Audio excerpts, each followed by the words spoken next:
Champions Mojo is part of the CG Sports Network. Welcome to the award-winning Champions Mojo, hosted by two world record-holding athletes and health, life, and leadership coaches. Be inspired as you listen to Conversations with Champions. And now, your hosts, Kelly Pallas and Maria Parker.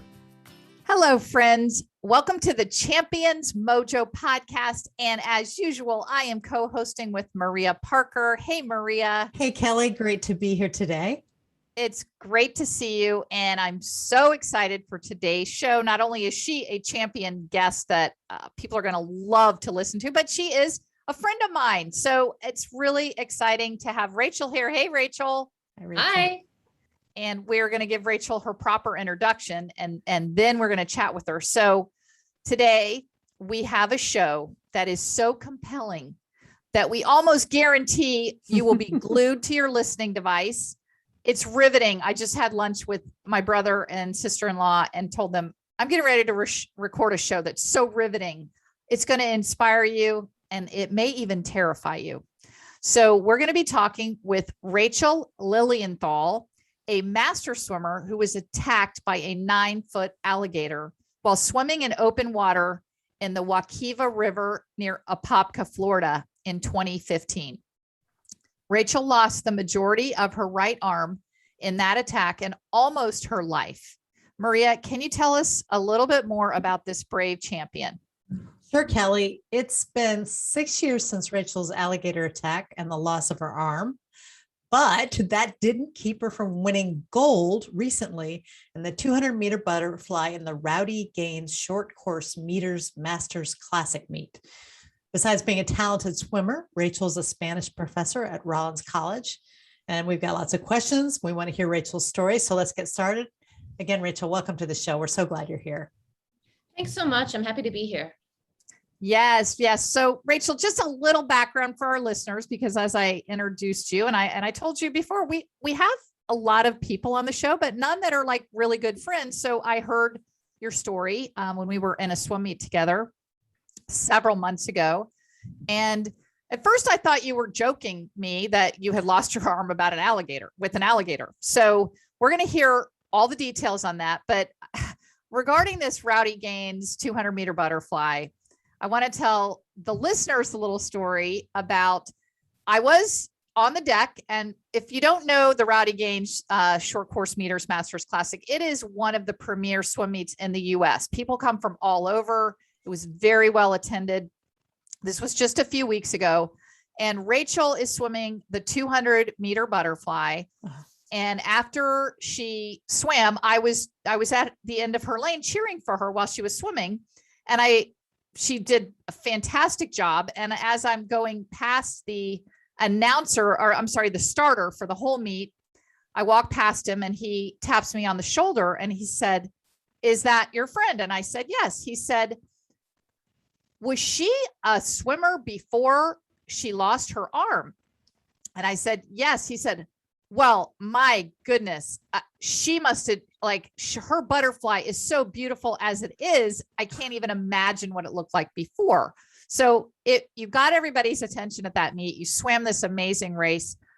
So Rachael, we want to hear every detail of how this event occurred, and yet leave us a little breathing room because I know we will have questions. So make a few pauses because we're probably going to know that our listeners are going, "Oh, but what about that? But what about that?" So like you said, you want all the details. I said, yes, please. The same details. You were on the date, the new bathing suit. We want it all. Okay. So tell us about this 9-foot gator. Well, thank you, Kelly, for that wonderful introduction and also for the kudos that I hadn't heard yet about that Masters meet. And thank you for cheering me on because that was a hard event. So I was a swimmer in my heart, but I was not a competitive swimmer until about a year ago. When I was a small child, I was a competitive swimmer, and then I stopped swimming competitively at age 12. But I loved it. It's something that I did for my physical health, for my mental health, for my emotional health. And so on that fateful day, August 8th, 2015, When I was swimming with my friend, I was on a date and I was swimming with my friend for a few minutes, like 2, maybe 5 minutes before he said, oh, okay, let's get out. And I, the swimmer, said, well, I just got in. And the water was fresh and clean and cool. And it was August in Florida. It was hot outside. I was very, very happy in the water. So we came to the agreement that he would get out and I would stay in. So I was in a main swimming area with many people, children, dogs, plenty of people, music. It was a party atmosphere. And all by myself, I felt kind of silly once my date got out of the water. So I decided I would swim off and get some exercise. I will never forget the feeling of going through each and every one of those strokes. I did a little freestyle, I did a little breaststroke, I did some butterfly, and I even did the backstroke. And I decided, wouldn't it be a great idea to swim to where I had canoed or kayaked in the past, to where the spring starts. So I was at Wekiva Island, which is just a short distance from the start of the Wekiva River, of the Wekiva Springs. And I thought, oh, I'll swim all the way to the beginning. And I didn't actually get near that far when I realized the water was getting a lot too shallow for my comfort. And so I turned around and I was swimming back.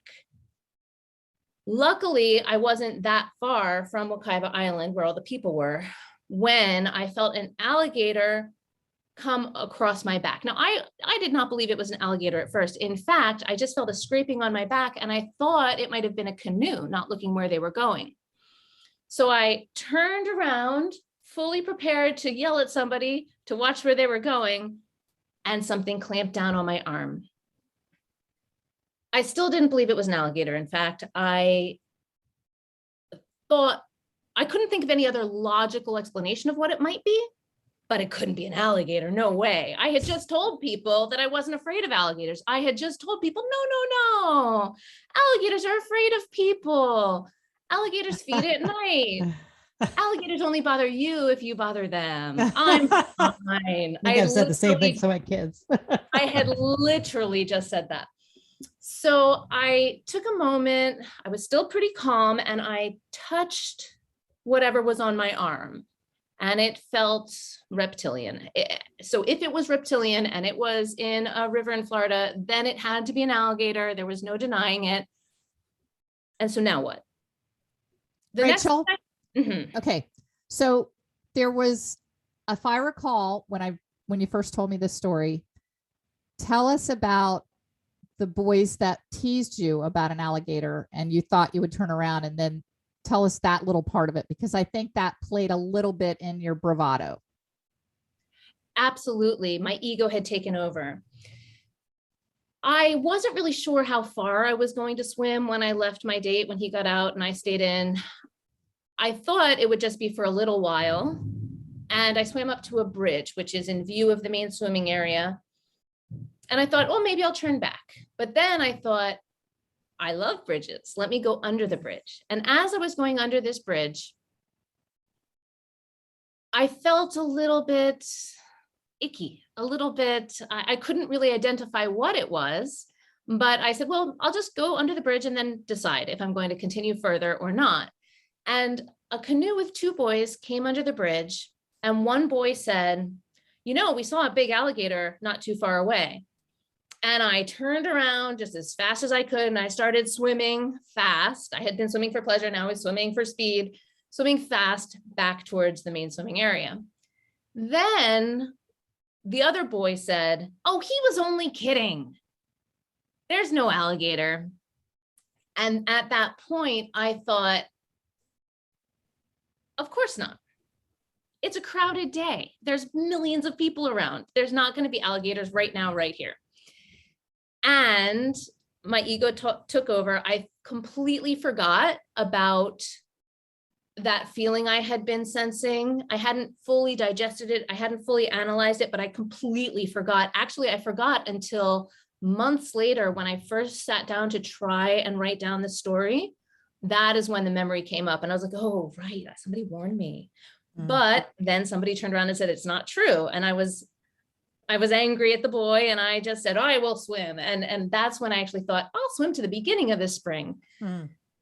So I felt this alligator come across me, grabs my arm. Can I interrupt you for a second? So Sure. were you between the bridge and the swimming area at that point, or beyond the bridge? Right. I had passed the bridge. Okay. And I had already turned around and I was coming back towards the bridge. Okay, the but you bridge hadn't gotten back under the bridge yet, though. No, the Okay. bridge was in view. Okay. So I pet this alligator. I tapped it gently, and I was trying to communicate through my gentle caress. It's okay. This is all a mistake. No hard feelings. You let me go. I'll swim back. We'll both go on with our days. But the alligator didn't budge. My telepathic communication efforts were futile, and he just sat there with my arm in his mouth, not moving. So I thought I needed to be aggressive, and I punched the alligator as hard as I could with my left hand. At that point, the alligator started thrashing me around and rolling me around underwater. The first time he rolled me around, I did not know how long that was going to last. I did not know if I was ever going to come up for air. And I thought, is this the way I'm going to die? And it didn't make sense. I'm not going to die in the river. I'm not going to drown. I'm a swimmer. I'm not going to drown. But I was still quite alarmed by getting thrashed around under the water. And I decided not to hold my breath, which I think was a crucial element of my survival. I decided to slowly exhale, slowly blow bubbles while he was thrashing me around. Now, I didn't know I could hold my breath longer than I could slowly exhale, but I feel that that slow exhale helped me keep my cool enough. And always, when in doubt, breathe. So I breathed, and he let me up for air, and I breathed. It was a wonderful gasp of air. But again, he's still on my arm. So what do? I hit him again. And I'm not sure how many times, maybe 2-3 times. At one point, I felt and I heard my arm break. And then I knew, okay, this is a big deal. I'm not getting out of this on my own. So I called for help. And I can't believe I didn't initially call for help, but I didn't. My first response was, I'm going to get out of this on my own. And then when I realized I couldn't, I called for help. There were some canoers a little bit ahead of me in the river, almost at the bridge. They turned around, they saw what was happening, and they tried to turn around and come towards me. But they weren't very skilled at canoeing, and I think they were having a hard time. So they decided instead to go ahead and blow their whistle and alert people that there was a problem. I was desperate in that moment. I was full of despair. I really didn't think anyone was going to help me. I had completely forgotten of the congestion on the river ahead of me. I'd completely forgotten that there was a traffic jam of canoes and kayaks at the place where the Rock Springs Run meets the Wekiva River. Can I ask you another question here? Sure. Because none of us have ever been twirled by an alligator. Isn't it called a death roll? Yeah, I've heard that. Yeah, I've heard that's how alligators kill their prey, is that they take them on a death roll. So my question for you is, he's twirling. You sound amazingly calm, and but you get an occasional breath of air, that where you're up, and you had enough time, of course, to call for help. Is that lasting a second, a millisecond, 10 seconds? How long was those little pauses? That is an impossible question to answer, because I know my time perception is way off here. It seemed like quite some time, but when I spoke with the rescuers, it all happened in an instant. They were very close to me, actually, when this happened. Being thrashed around, it felt like a very long time. But after I was let up for air and then thrashed again, I realized that he wasn't going to thrash me around long enough for me to drown. I was going to get air again. I didn't doubt after that first time. I don't think, if I was going to get a breath or not. He didn't actually thrash me around again until I hit him. So it was, I'm sitting here with my prey caught. I'm chilling on the river. And then I punch him and he thrashes me around. I breathe, I rest, he rests, I punch him again, he thrashes me again. So I had felt this despair that these people who I saw were not going to come to my rescue. And immediately thereafter, I heard a voice saying, "What's going on? Get in the kayak." And it was this young woman named Krista Carlson who sped ahead when she saw that there was a problem or she heard my cry for help. She sped ahead with her very strong boyfriend in the back of the double kayak and her in the front. She happened to have been a lifeguard, so she had that instinct and that desire to help and that athleticism that made her and her boyfriend able to rush to my aid. So I explained, there's an alligator. And I think it was Krista that said, hit the alligator with the paddle. So the boyfriend hits, and the boyfriend's name was Casey, the boyfriend hits the alligator with the paddle, and the alligator rolls me around even worse than the first time.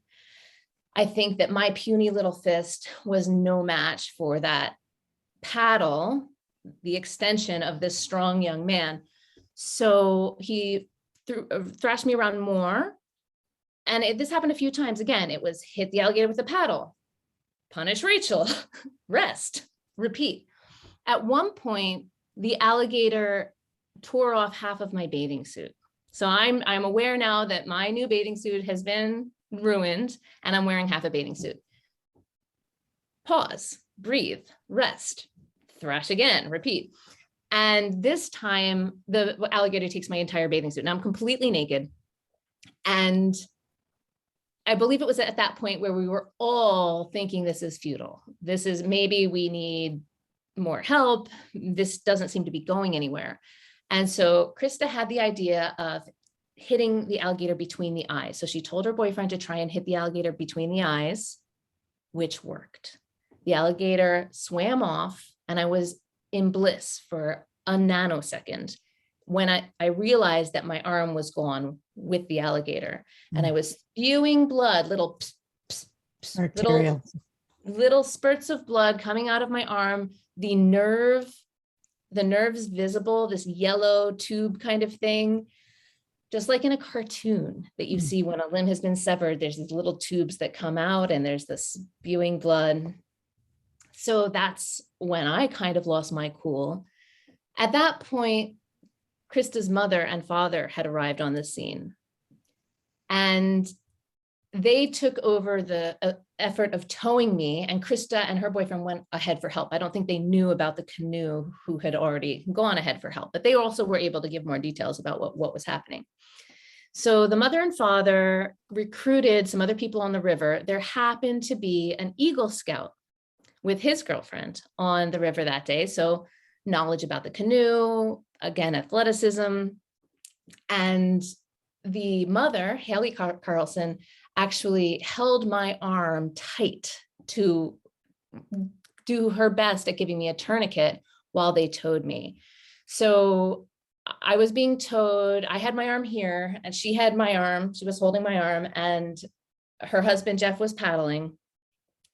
And then in this other canoe, the young couple, the woman in the front was paddling, and the man in the back was paddling at the same time as calling 911.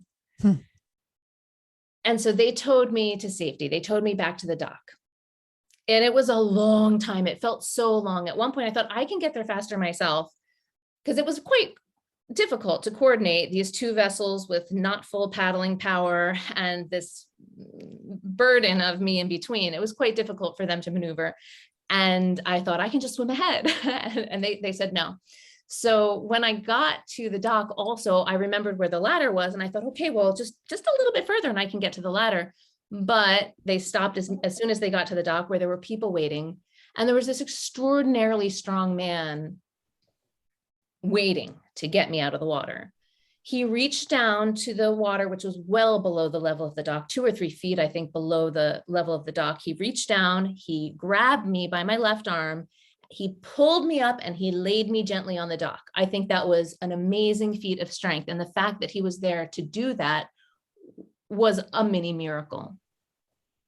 Also, as I had been towed towards the dock, I saw that there was someone standing and triumphantly holding a belt. I thought it was a belt. And I'm like, yes, good idea. I need a tourniquet.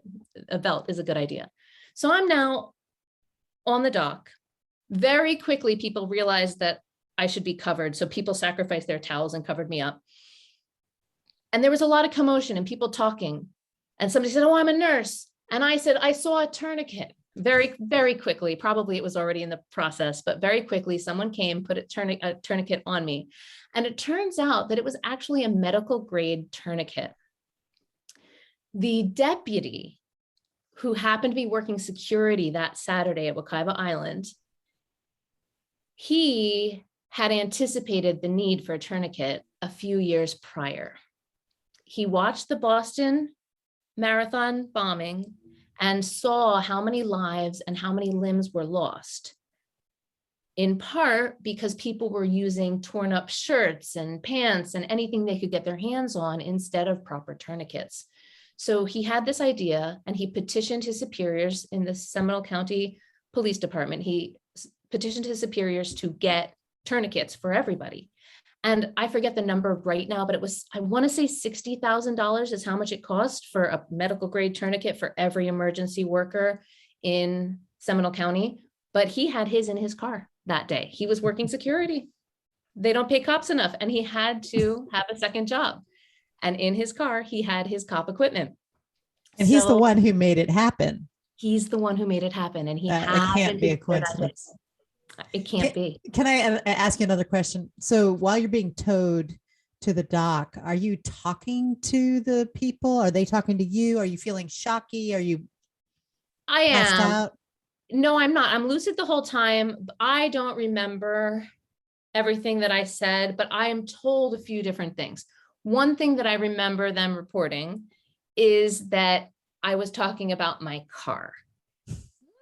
I believe that we are only given challenges that we can overcome. And I believe that we are given the tools that we need when we need them. Not long before losing my arm, I purchased my very first automatic car.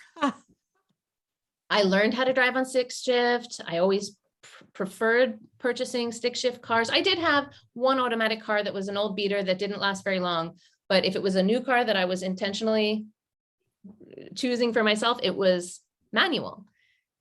I had in May of 2015, or maybe it was April, I think it was April of 2015, I had just the very best accident you could possibly have. If you're going to have an accident, nobody's hurt, it's good weather, the people are pleasant.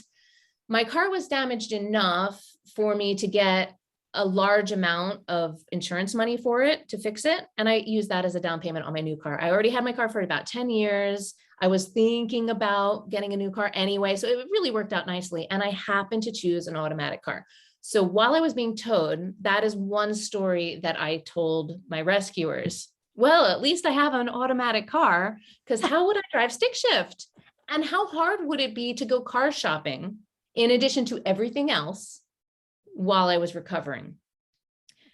And I'm glad you asked the question of what I was talking about while being towed, because I have trained my brain to look for silver linings. I am an expert silver lining looker. I can find them in kind of the worst situations imaginable, or I can even imagine what the silver lining might be. Some people call me too much of a Pollyanna for that, too much of an optimist, but I say it's a survival technique. When we approach the day focusing on things to be grateful for, we have a better day. And when we have a lot of better days, we have a better life. So I was in the habit of looking on the bright side, and an alligator ate my arm, but at least I had an automatic car. What about the woman holding your arm? I mean, how brave, just to stick her hands right into your bloody, appendage there. I know. And she was a medical professional. Okay. So she knew what she was doing. A medical assistant, I believe, was her title. I'm not exactly sure what her job function was, but she said that she asked me if I had been tested for, I don't know, she was specific about it. And I answered, I was, but it had not since October. So this was in August. And I told her the day of my last blood work, which was in October, when I had been tested for a range of things. I don't recall that, but she says that she did ask and I did answer. So I don't think that she waited to know. I think her instinct was to help. And then while she's getting blood actually spurted on her, she's thinking, oh my God, here's a stranger and I have her blood. And then she asked, is my guess. Yeah, she was extremely brave to do that. So another beautiful aspect of my rescue is that the emergency workers, the firemen who double as EMTs, they were having lunch at the shopping plaza 2 minutes away. So they got the call and they arrived almost immediately. They say that I was probably from the Gator's Mouth to the operating room at ORMC, Orlando Regional Medical Center, within an hour. And it just so happens that there's an excellent trauma hospital nearby, near enough. And there was not crazy traffic on I-4, that we were able to get there, that everything happened so quickly that yes, I lost a lot of blood, but I did not die. So this was just, I'm sorry, Kelly, go ahead. Miracle, miracle, miracle. And one of the parts that just seems just miraculous to me was, tell us how long you were in the hospital. 4 days, not quite 4 days. I mean, that's just amazing. So once they got you to the hospital, they do surgery, and then you are at home 5 days later.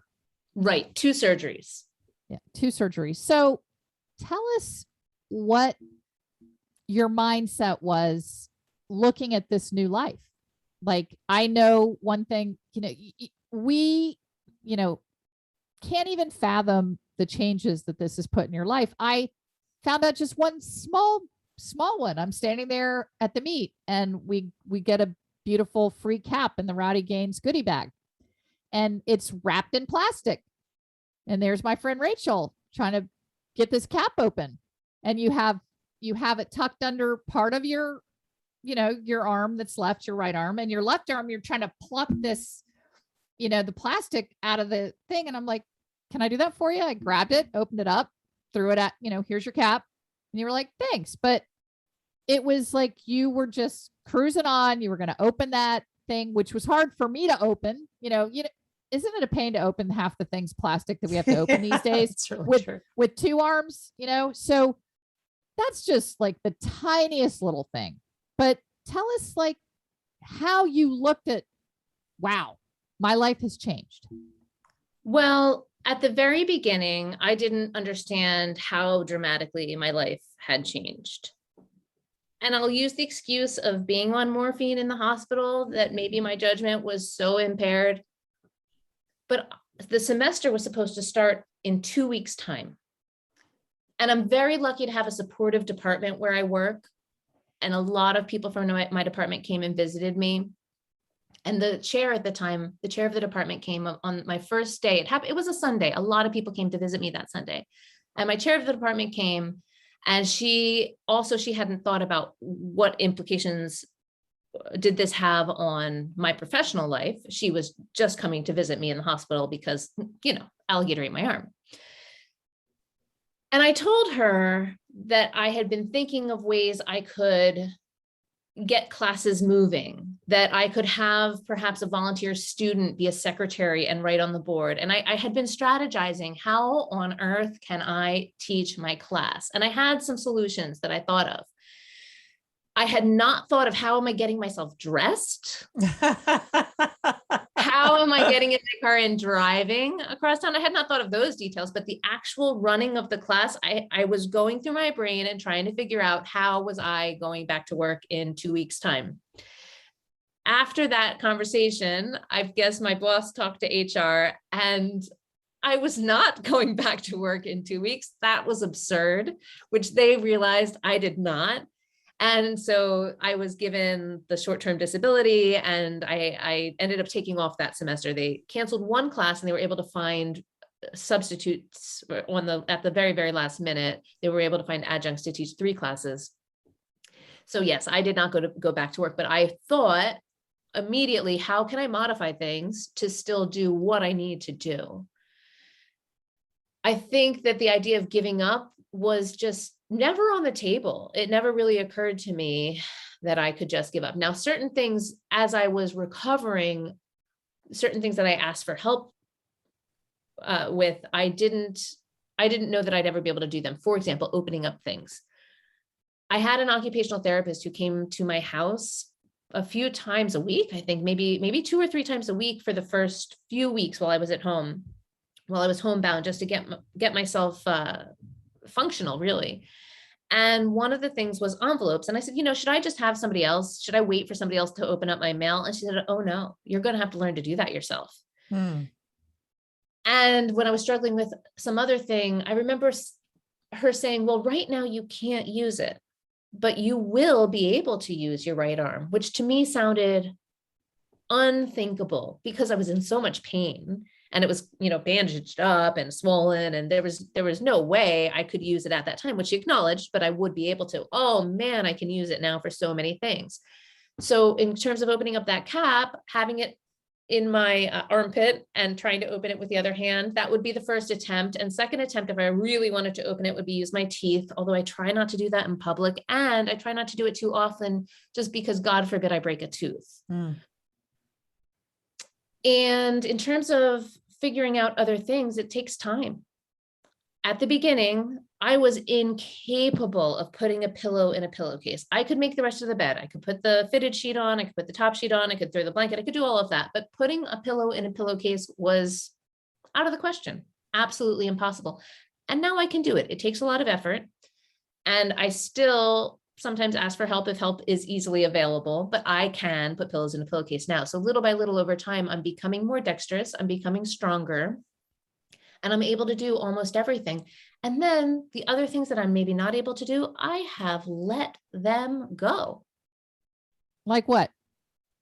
For example, a flat iron for my hair. I was very happy to give that away. I gave away my curling iron, my flat iron, one hair dryer. I still have one in the house for guests because I don't need to. I do not need to do that. That is absolutely not a necessity. And actually now I'm seeing that there's this tool that looks like a hair dryer with a brush attached to it that I might be able to use one-handed. But the tools that I had back then, I don't believe I could use one-handed. And why should I try? That is something super easy for me to let go. Another thing is zippers. Zippers are awful. And pants with zippers, maybe I can get them on. Buttons and zippers, I can get them on. Do I want to take the time and effort every single time I go to the bathroom? I don't want to. So yoga pants. Yoga pants, elastic waisted pants. Why would I struggle with buttons and zippers when there are yoga pants? I feel the same way, and I have both hands. Hey, so, your every interview we've watched of you, and of course during this interview as well, you have this just incredible, positive attitude. Did you tell me there was a few moments where you were like, this is hard, and you cried or whatever? Plenty. So when I was in the ambulance, after I was safe, when I was being saved, I realized that I almost died. There was a very short moment when I thought I might die at the very beginning with the alligator thrashing me around, but then I was in survival mode. And once I was in the safety of the ambulance on the way to the hospital, I realized that I had an easy out. And I regretted not taking it. I don't think that I would do anything differently, but I realized at that point how hard the road ahead was going to be.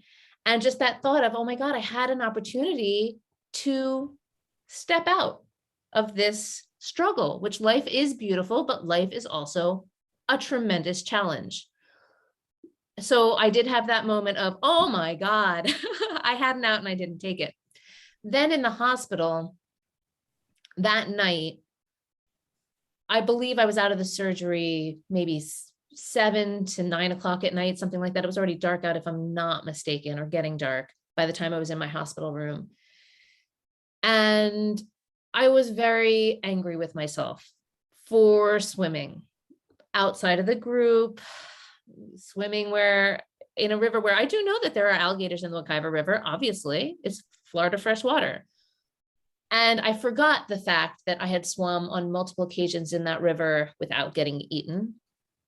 But I was really being hard on myself.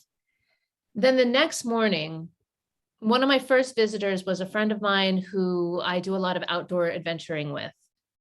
And the first thing he said was, it could have been any of us. It could have been any of us. In other words, the fellow adventurers, the Florida canoers and kayakers and hikers and campers, the people who put ourselves at the mercy of Florida nature. And then I just felt so much better after he said that. And he said he didn't know why he said it. He was just compelled that he had to tell me that.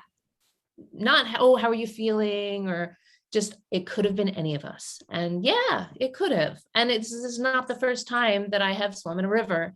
It just was the unlucky time. So that was way back at the beginning. As I move through life, sometimes things are just too hard.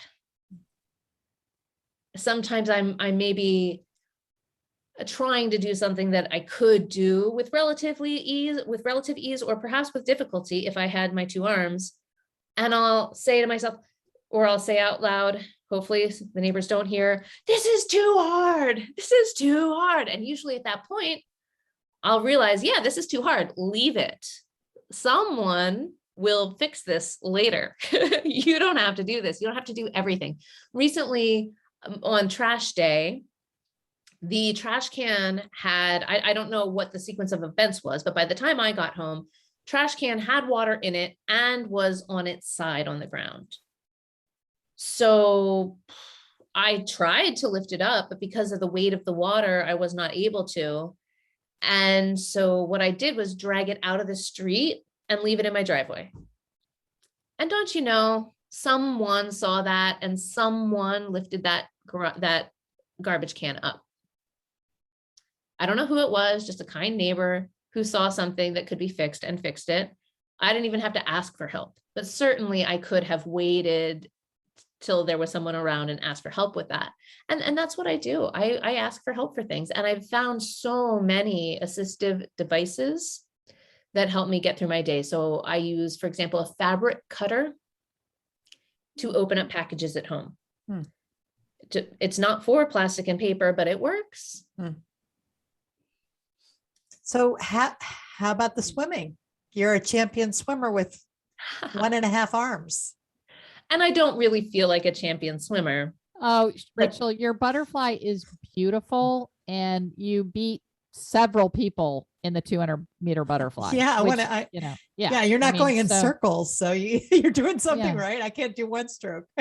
Well, swimming was actually quite easy. I thought it might be hard, and I thought I would do the one arm butterfly. I thought I would swim with my arms extended, and this one would just stay put, and I would use my left arm only. That's what I envisioned. But then I watched some videos of the Paralympians who are so inspiring, and they're using their both arms. If however much arm you have, go ahead and use that. And I now know that your body is very important in the stroke. It's not just your arms and your legs, it's your whole body. So by using both arms, then you're using your shoulders and you're using your chest and you're using your abs in a more even way. And that's beneficial. So my butterfly, thank you for saying that it's beautiful. It is more beautiful now than it was 5 or 6 years ago, because I've been getting a lot of help. And ever since I started swimming with the master swimmers, little by little, I've been improving my technique quite a bit. Because remember, I swam competitively until I was 12. I was good, but I was 12.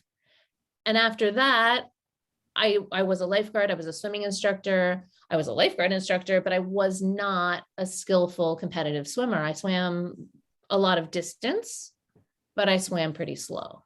So I'm only now learning how to swim fast. So, Go ahead, Kel. Sorry. so as a breast cancer survivor, I remember when I first got diagnosed, similarly, how hard is this going to be? Can I do it? My first consult, they wanted to do a double mastectomy. And I'm like, I can't do that. I'm not going to do that. I'd rather just let it take me. Have you, and then someone told me, oh, down the road, this is going to be the greatest gift you ever had. Getting cancer is going to be a great gift. There's a book called Cancer is a Gift, or The Gift of Cancer, one of those two things. So at this point, 6 years later, which is funny because you and I'm 6 years post breast cancer and you're 6 years post, do you feel like this has been a benefit? Is your life better? I know that you've met a great man through this, through going back to swimming. Tell us, would you wish you had given up, or is your life better, or are you just somewhere in the middle?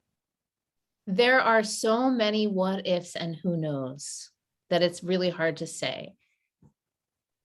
From this event, I can concretely say that I got angels. I have the knowledge of angels protecting me and being with me through life. They were always there, and now I'm aware of them. I'm conscious of them, and I sometimes remember to thank them, sometimes call on them, whereas I never did before. So that was something very concrete, very clear I got from this event. And that was because of the belief that the person who got me out of the water was an angel. It turns out he's a real human, but for a minute nobody knew who he was. Nobody remembers seeing him. He was just there. He helped and he left. And it turns out he was just shy. He didn't want to be he didn't want to be in the limelight. And at that time, a friend of mine said, well, it was an angel. Just so matter of fact, so convinced himself that I'm like, oh, well, that makes sense, actually. And when you look at my rescue, it's too hard to believe that that was all coincidental. So the event most definitely enhanced my spirituality and my connection with the divine, and my knowledge that there is a force out there protecting me and hopefully guiding me in the direction I'm supposed to be going. Now, the fear is, or the wonder is, if my rescue was planned, was the attack also planned? And it's impossible to know. So one of the things you mentioned, that I have a great man, which I absolutely do. And I had met him about 10 years ago when I was not ready for him and he was probably not ready for me. And having something in common of this traumatic loss and huge illness to overcome, I think that that's something that we connect on now that I definitely didn't have 10 years ago. But also, I was on a date with a pretty great guy. The guy that I was on a date with on that August 8th, 2015, he was a good catch, and I was trying to catch him. There was a lot I did like about him, and maybe he wasn't my mate. Maybe this alligator, and he didn't just disappear when the alligator ate my arm or anything. He showed up at the hospital and he tried. And we did not survive the alligator attack and the recovery thereafter. Oh, it was our third date. It was our fifth meeting and our third date. So you can imagine how challenging it would be to start a relationship off that way. But I can't say if it would have worked out with him, and then I would have been with not the right guy for me. Who knows? There's so many who knows. I kind of forget the original question. I went off on a tangent. Well, I would like to just sort of, the question was this good or bad? Who knows, right? But Would you do it over? Yeah, I certainly believe that God knows what he's doing. But anyway, but that's not what my question is. I'm sure many people have told you that you're an inspiration, and, how do you accept that, or do you accept that? And, what do you do with that? I have had to accept that. At first, it was very uncomfortable. And sometimes when people say I'm inspiring, they don't know the years of effort that went into it. So for example, in yoga class, oftentimes people say I'm inspiring there, and maybe it's their first class or their first year of class. And so they don't know that I already had a background in yoga before losing my arm, and they don't know how absolutely essential yoga was to my healing. And how if I didn't have the yoga, I wouldn't have the balance necessary to do certain things with my feet that I need to do now. So they find that inspiring. And okay, when you see somebody in a crazy yoga posture, which I'm not doing the crazy yoga postures, but it can be inspiring. And so I can kind of accept that a little bit more easily. Or when somebody sees me swim long distance fly is hard. Everyone agrees upon that. There's no debate, but it's something that I have been doing all my life. Not fast. I'm only recently trying to learn fast, but the long distance aspect of it, it's what I do. But it's not something everybody can do. But sometimes people are impressed with very silly things like my eating. Oh my God, you can use a fork with your left hand.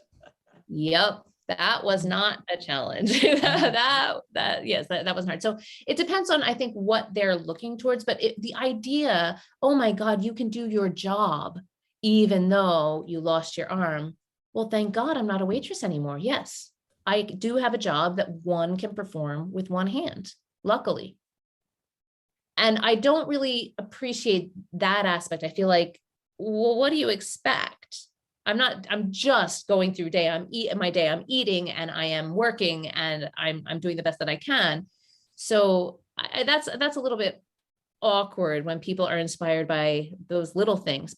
At the same time, we have to acknowledge that just going through life is a challenge. And if you add another challenge to it, like an invisible challenge, such as breast cancer, which I don't know from personal experience how that would be to go through it.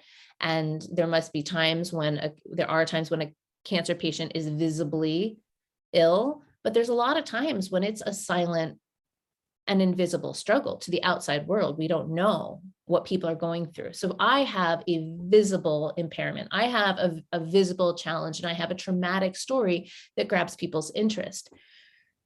So one thing that I am hoping to do with it is to take that platform and help people live a happier and healthier life.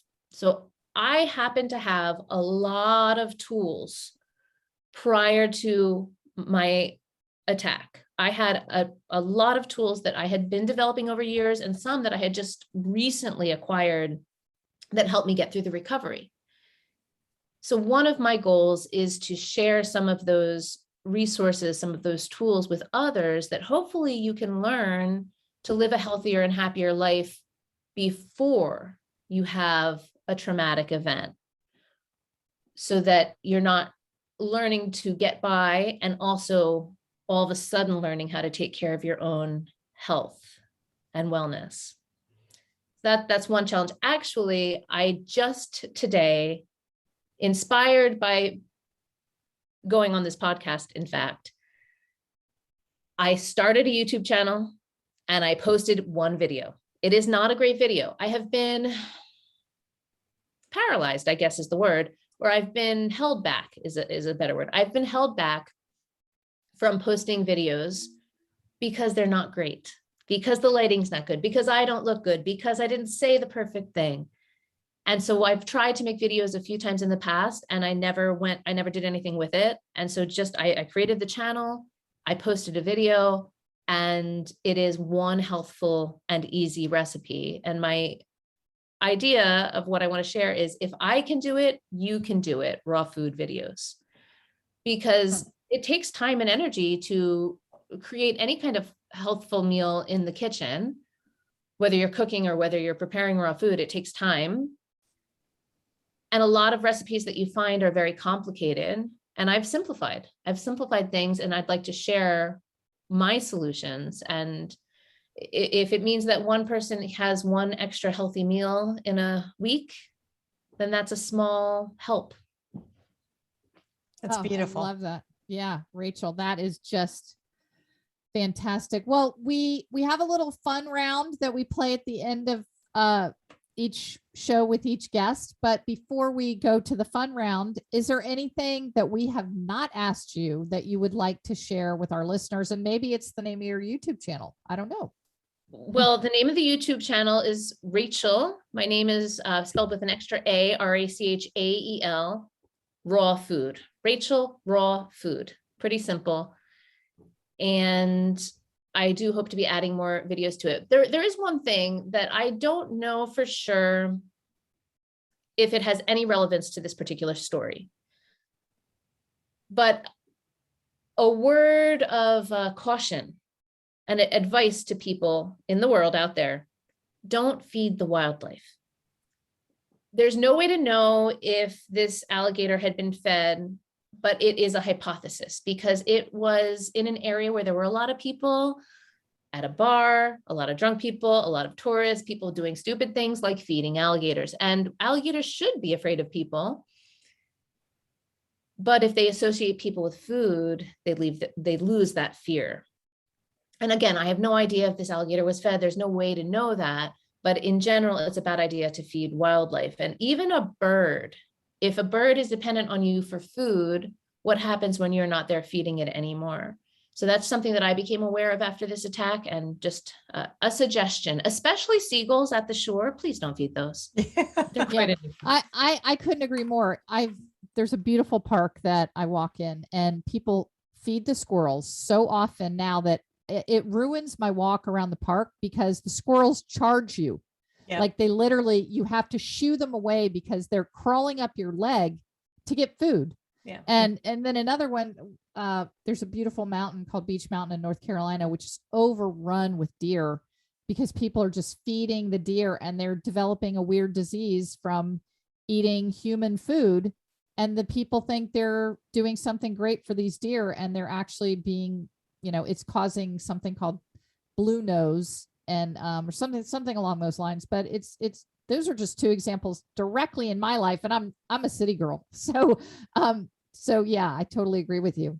Yeah, that's terrible. And human food is not very healthy as a rule. It's not good food. So let the animals eat their nuts and their berries because that's much more healthful for them. Yeah. Racheal, raw food is healthy though. So it is. This is awesome. All right. So we have a quick little round of a few questions, and it's just for our listeners to get to know you better and maybe connect with you on some other parts of your life. So these are 1-word answers. And cat or dog? Cat. Red or blue? Blue. Okay. Milk chocolate or dark chocolate? If I'm making it, dark. Kickboard or no kickboard? No kickboard. Mountains or beach? Both. I love it. Football or baseball? Neither. Okay, we get that one. iPhone or Android? iPhone. Coffee or tea? Both. Morning person or night owl? Morning person. Okay. I've got And the Maria has last a few. Favorite pizza topping? Pineapple and ham. Favorite vegetable? I mean, onion. Favorite place to swim?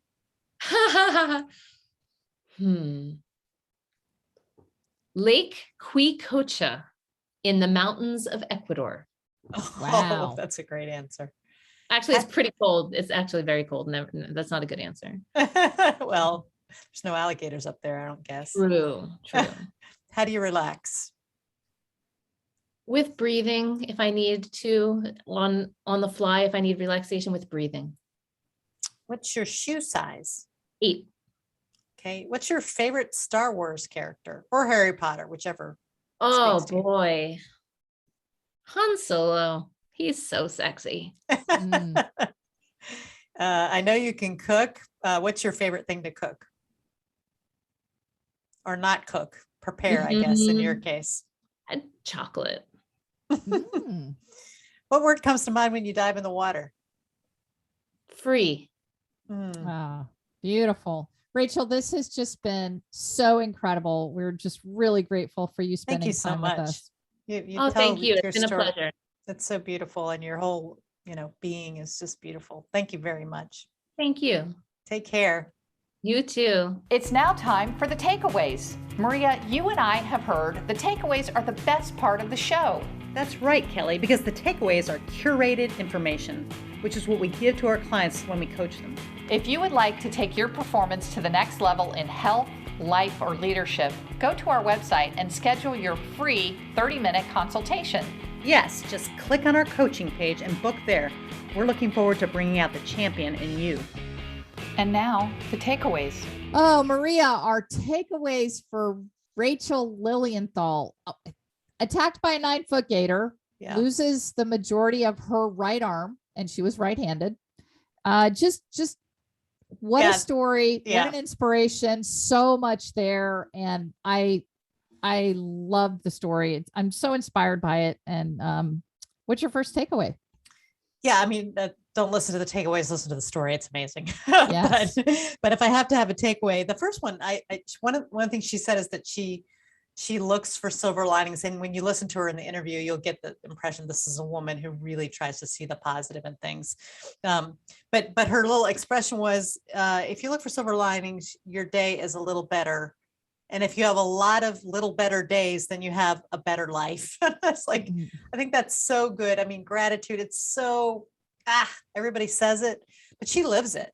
She had every reason to be annoyed, to be bitter, or to, whatever, but she's not. Listen to her. She's grateful and beautiful, like gorgeously beautiful from the inside out, just beautiful. So I love that.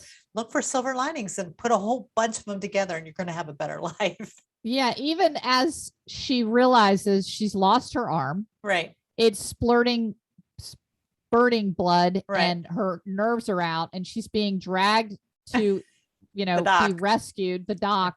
She's thinking, gosh, I'm so glad I just bought an automatic car. I mean, talk about looking for a silver lining.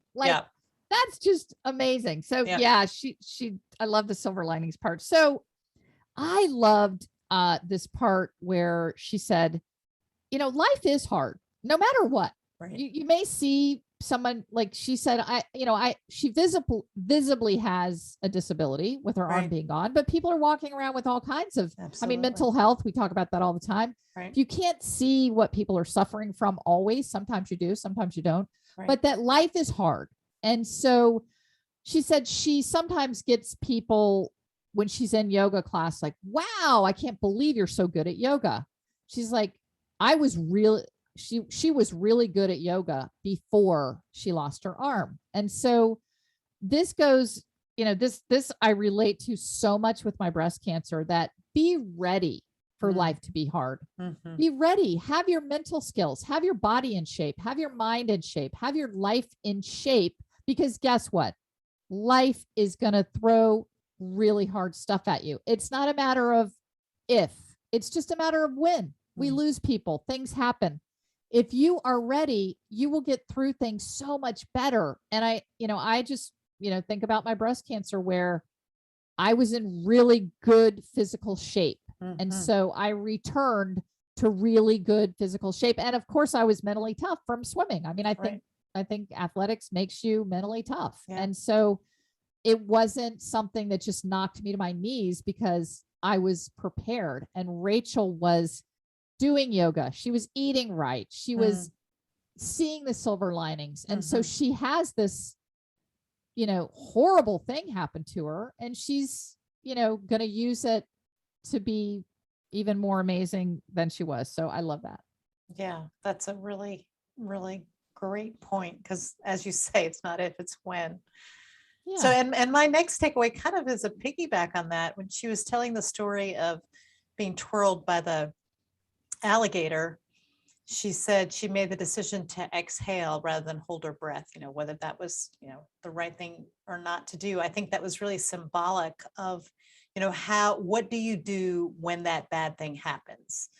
If your first instinct is to just panic and fight, and, then then it's gonna not necessarily go well for you. So she exhaled, she blew bubbles. And I think that's so symbolic for how we can handle and be prepared to handle the bad things, the tough things that are coming our way that are, around the block. I remember I was in a kind of a car wreck with my sister and Jenny, who passed away from brain cancer. But we were, as the car was careening around, she says very calmly, and I'm wrestling the car. She says, "Okay, Jesus." And she just said, and I remember just thinking, oh yeah, exhale, just, okay, this is happening. Let's just exhale. And I want to have that in my bag of tricks for the next thing that comes along. I want to exhale. And I want to say, okay, Jesus, too. Yes. That's a beautiful one. My second one is when she said, sometimes, and this is a great example. She's not always she's not always seeing silver linings. No. And sometimes she said she just screams out, "This is hard." And then she'll realize it's hard because I'm insisting that I do it in this way at this time. Yeah. And this is so applicable to everyday life. When we are really grinding or we're really in a trench or something is really hard, I think that's a great time to stop and ask ourselves, do I really need to do this? Is this really necessary to do right now in this way? And if it's really this hard, do I need to be doing it? So I just love, I love that. letting go. It's like releasing some things. And I asked her, what did you release? Well, she gave a few examples that were good. So I hope people will listen to the whole show, but it was awesome. It was awesome. Yeah. All right, Maria, I know you're getting out on a bike ride. Yes. Right? It's a beautiful day. So I can't wait to get outside. I love you so much. Bye-bye. Bye. You've been listening to the Champions Mojo podcast with host Kelly Palace and Maria Parker. Champions Mojo is produced by Cabra Media, and a new episode debuts every Tuesday. Subscribe wherever you listen to podcasts and leave us a 5-star review. Follow Champions Mojo on Twitter, Instagram, and Facebook @Champions Mojo.